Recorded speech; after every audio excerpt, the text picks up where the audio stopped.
Assalamualaikum warahmatullahi wabarakatuh. Halo semuanya. Kami dari kelompok 5. Di sini kita akan menjelaskan mengenai jenis-jenis klasifikasi bunyi segmental. Tonton sampai habis. Dadah.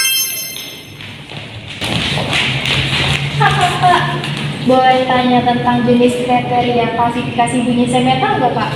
Boleh. Kakak tahu nggak apa aja jenis kriteria dari klasifikasi bunyi segmental itu? Ada tidaknya gangguan sama mekanisme udara.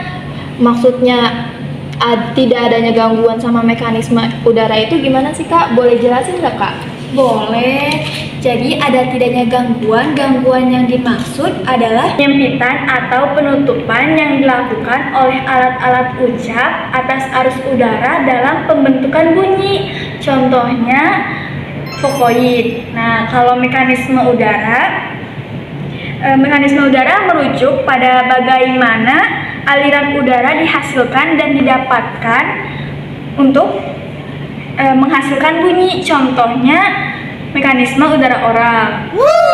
Oh gitu, makasih, Kak. Ya. Kakak boleh tanya tentang jenis kriteria klasifikasi bunyi segmental nggak? Boleh. Kakak tahu nggak ada apa aja dari jenis kriteria klasifikasi bunyi segmental itu? Jenis klasifikasi bunyi segmental itu ada berdasarkan cara gangguan dan tinggi rendahnya lidah. Boleh dijelasin nggak, Kak, maksudnya kayak gimana? Boleh. Jadi bunyi segmental berdasarkan cara gangguan itu adalah klasifikasi bunyi berdasarkan bagaimana udara dari paru-paru terganggu saat keluar melalui saluran suara dan mulut. Contohnya tuh kayak bunyi stop, bunyi afrikatif, bunyi frikatif, bunyi trill, bunyi lateral, dan bunyi nasal. Nah, yang kedua itu ada bunyi segmental berdasarkan tinggi rendahnya lidah. Jadi tinggi rendahnya lidah ini mengacu pada posisi vertikal lidah pada saat kita menghasilkan vokal. Contohnya tuh kayak bunyi tinggi, bunyi agak tinggi, bunyi tengah, bunyi agak rendah, dan bunyi rendah. Oh, oke gitu. Makasih informasinya, Kak. Kakak, maaf ya ganggu waktunya. Boleh nanya-nanya sebentar nggak, Kak? Boleh.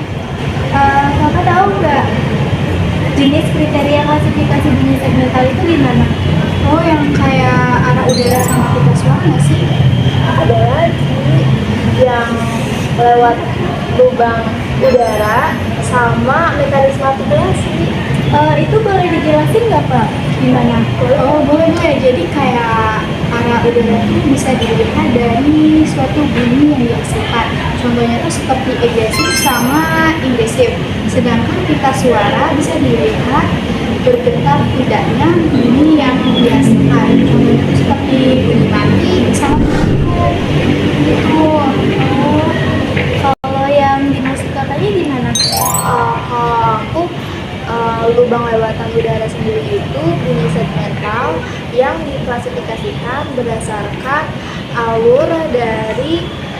jalur yang dilalui dari udara saat bunyi itu dihasilkan. Nah, saat proses ini itu nanti udaranya tuh bakal keluar, entah itu bisa dari mulut atau dari hidung. Nah, contohnya itu ada bunyi nasal, bunyi oral, sama bunyi sengau. Kalau mekanisme artikulasi sendiri itu artinya di mana dan bagaimana bunyi dapat dihasilkan pada saluran vokal. Nah, saat mekanisme ini sendiri itu melibatkan posisi juga gerakan dari organ artikulasi seperti hidung, lidah maupun langit-langit mulut. Contoh bunyinya itu bisa bunyi bilabial, bisa bunyi labiodental, apikodental, apikoalveolar, laminopalatal, dorsovelar, berseukuran, laringal, sama bunyi glottal. Oh gitu ya Kak, makasih banyak ya Kak. Iya.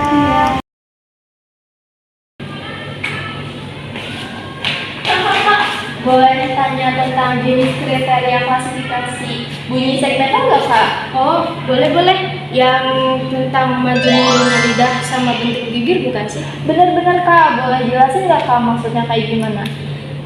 Maju mundurnya lidah adalah salah satu cara untuk mengklasifikasikan bunyi vokal berdasarkan posisi lidah saat menghasilkan bunyi tersebut. Seperti lidah maju ke depan, lidah mundur ke belakang, dan lidah berada tetap di tengah.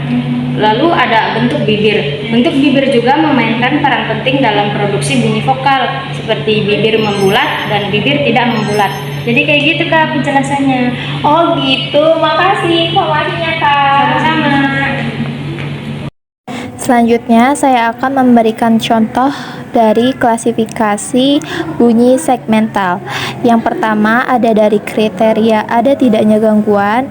Contohnya itu bunyi kontoid, di mana bunyi kontoid adalah suatu bunyi yang dihasilkan dengan cara melibatkan penyempitan atau penutupan pada daerah artikulasi.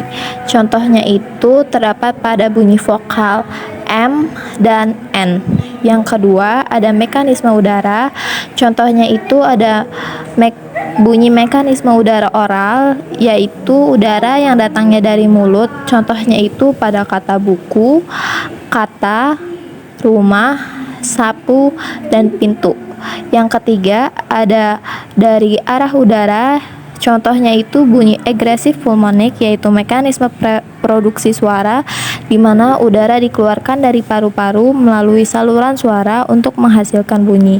Contohnya itu ada pada kata mata, duduk, dan baju.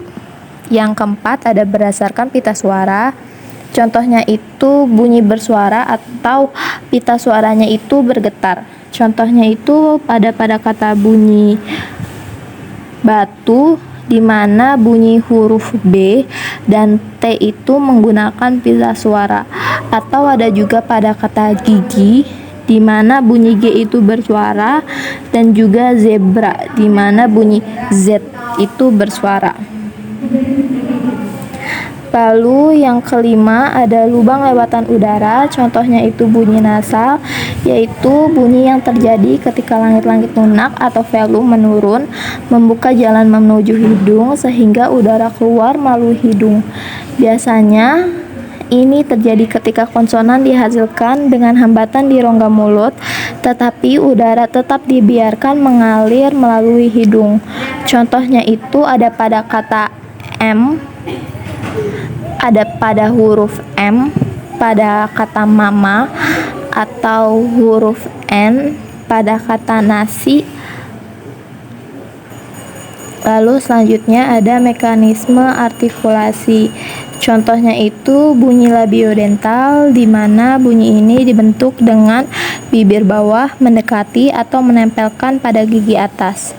Udara ini dapat terhalang antara bibir bawah dengan gigi atas. Contohnya itu huruf F pada kata foto atau huruf V pada kata vaksin. Selanjutnya ada berdasarkan cara gangguan. Contohnya itu bunyi stop atau bunyi plosive, yaitu jenis bunyi konsonan yang dihasilkan dengan menahan aliran udara di suatu titik dalam rongga mulut dan kemudian melepaskannya secara tiba-tiba. Contohnya itu ada pada huruf B pada bunyi stop bilabial, di mana pada kata tula, lalu batu. Lalu ada tinggi rendahnya lidah. Contohnya itu bunyi tinggi rendahnya lidah sering digunakan untuk mengklasifikasikan vokal bunyi yang dihasilkan tanpa hambatan di saluran suara. Contohnya itu ada bunyi tinggi, di mana posisi lidah ini berada dekat dengan langit-langit mulut. Contohnya itu ada pada huruf I dalam kata pikis, atau U dalam kata putih. Dan yang terakhir ada maju mundurnya lidah, di mana maju mundur lidah ini adalah salah satu cara untuk mengidentifikasikan bunyi vokal berdasarkan posisi lidah saat menghasilkan bunyi tersebut. Contohnya itu ada pada saat lidah maju ke depan,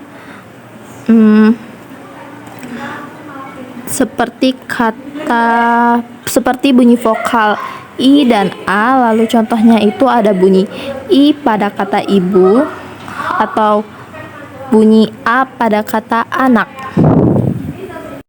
Maaf, ada tambahan untuk yang terakhir, ada berdasarkan kriteria bentuk bibir. Contohnya itu bibir membulat, seperti bunyi huruf O pada kata orang atau bunyi huruf U pada kata umur.